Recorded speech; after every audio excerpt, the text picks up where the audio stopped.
This is a week where we may be exploring the sacredness of altruism. Hi friends, it's Emily with Emily T. Astrology, and I am your host for Hermes Speaks. This is your weekly astro check-in where we explore the current quality of time and bring in some added mercurial insights through the written word and bibliomancy. This week, March 4th through the 10th, we see a sweet little series of transits between Mercury, the Sun, and Jupiter. Mercury will have its cazimi moment on March 7th when it conjoins the Sun during its current retrograde through Pisces. The next day on March 8th, Mercury will trine Jupiter in Cancer, and by the 10th, that Jupiter in Cancer will station to move direct. This series of transits has the potential to be illuminating, perhaps emotionally supportive, healing, and may harken back to themes, events, or feelings you were having this last fall in October, November, and early December. Let's look at the particulars for this week. On the 7th, Mercury will be retrograde and conjoin the Sun at 16 degrees of Pisces. By the next day on the 8th, Mercury retrograde will trine Jupiter retrograde at 15 degrees from Pisces to Cancer. And then on the 10th, Jupiter, which has been retrograde for the last 4 months or so, will station to go direct at 15 degrees of Cancer. Let's look at the first of these transits, the Mercury cazimi. When Mercury goes into the heart of the Sun, it is said to be a turning point within the retrograde cycle. The first part of the Mercury retrograde cycle that leads up to the cazimi might be marked with some of those very typical Mercury retrograde occurrences: travel delays, miscommunications, mishaps with technology, all of those things generally taking place that first part of the Mercury retrograde cycle when Mercury stations retrograde and is moving backwards under the beams, getting burnt up by the Sun. Well, when it comes to its cazimi moment, Mercury is receiving the clarity and illumination of the Sun. So this Mercury cazimi in the water sign of Pisces, conjunct the Sun on the 7th, feels like it might be a moment of clarity. It might be a turning point that some of the delays, frustrations, miscommunications that have taken place in the week and a half or so prior to this, we start to understand what the purpose of some of those delays. We have a little bit of awareness and can then move forward throughout the rest of the retrograde cycle with more purpose, more understanding of the necessity to slow down, reflect, rethink, revise. And I think in Pisces in particular, we might really look to this Mercury cazimi moment as awareness coming in through synchronicities, through songs that seem to be playing in your head, through revelations coming in during dreams or fantasies.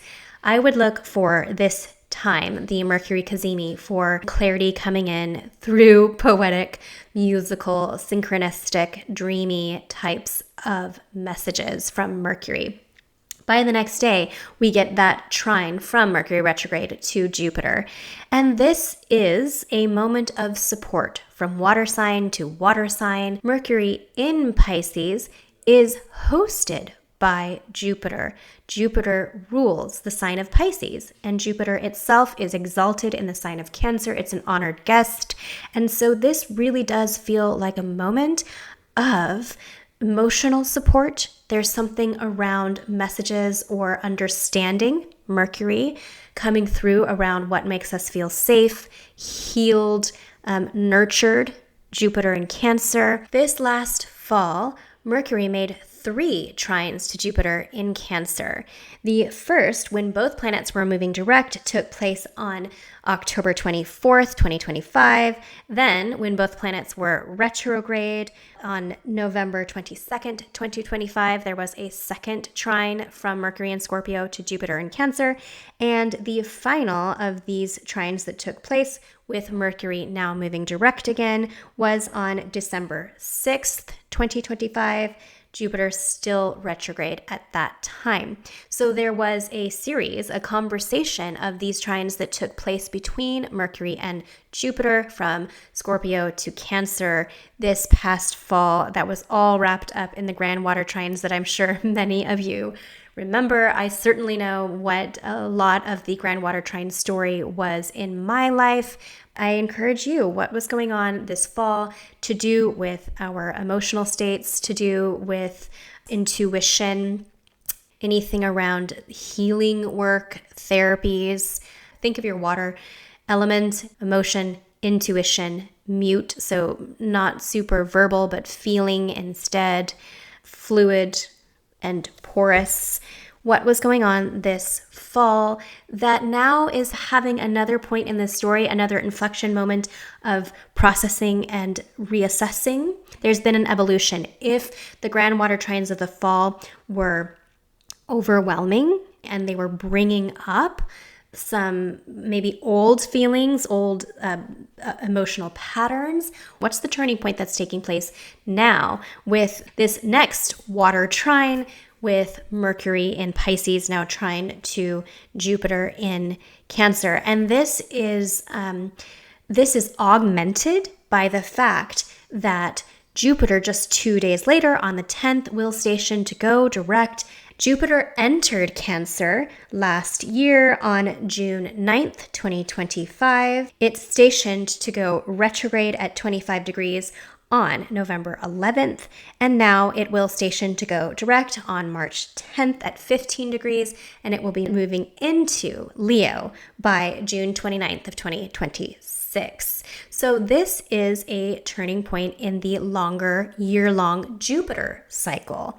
What in the last few months that perhaps was initiated during those grand water trines has been processed, has been sifted through, has been maybe felt.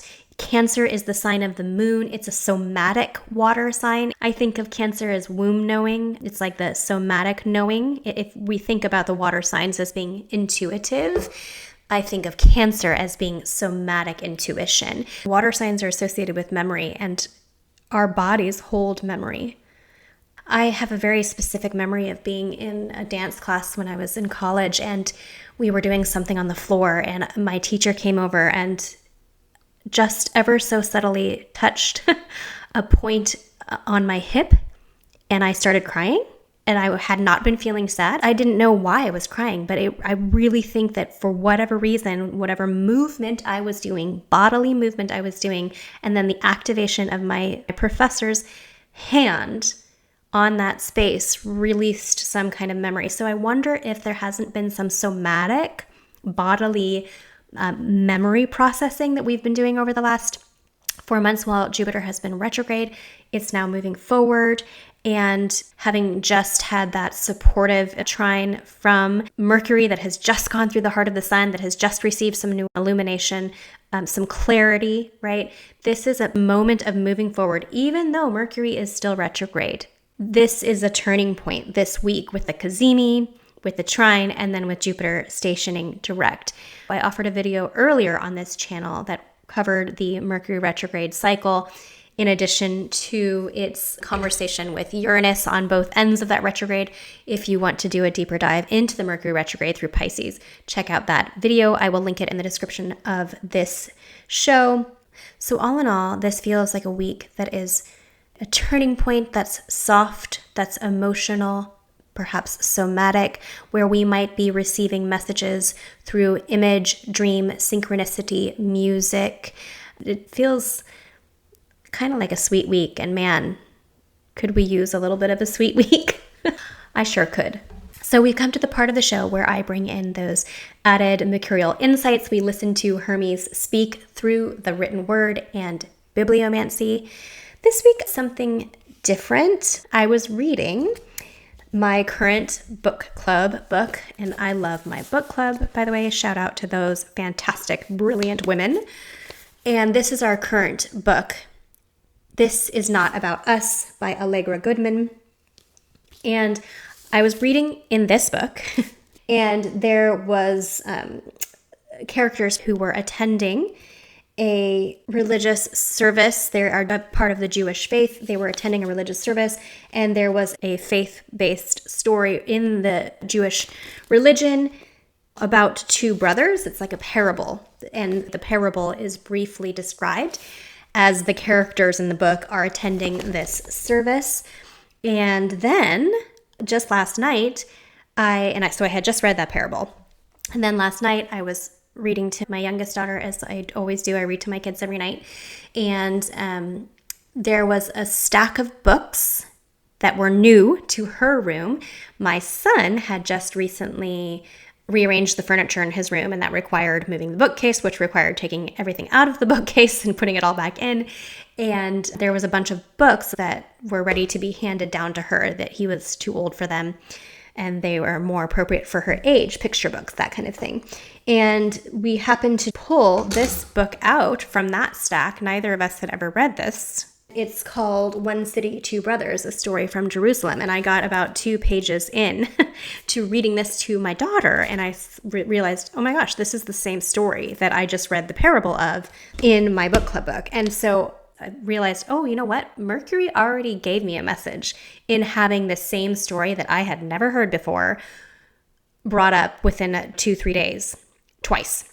So I am going to read the abbreviated description of the parable in This Is Not About Us by Allegra Goodman, and you'll get the idea of what the parable is all about. Let me conclude with a story from our tradition. And this is one not about doing wrong, it's about doing right. Long ago, there were 2 brothers, and they were farmers on adjoining plots of land. One brother was successful. His farm was profitable. He had plenty of money, but he had no children. The other brother was less prosperous. He had much less money, but he had several children. When it was time, the 2 brothers harvested their wheat and gathered the grain. The prosperous one thought to himself, I have plenty, more than I need. I will give some of my grain to my brother, who has less money. But he did not want to embarrass his brother. So he waited until night, and then he transferred the grain to his brother's pile. Meanwhile, the less prosperous one thought to himself, I have a large family, and my brother does not. I will give some grain to my brother, who has no children. He did not want to call attention to his gift, and so he waited until night, and then he added grain to his brother's pile. In the morning, the brothers were confused. Each had given away some grain, but his pile was the same size as it had been before. The prosperous brother said to himself, I will try again. Once again, he waited until dark and added grain to the poorer brother's pile. Meanwhile, the poorer brother was thinking the same thing, and after dark, he added grain to the childless brother's pile.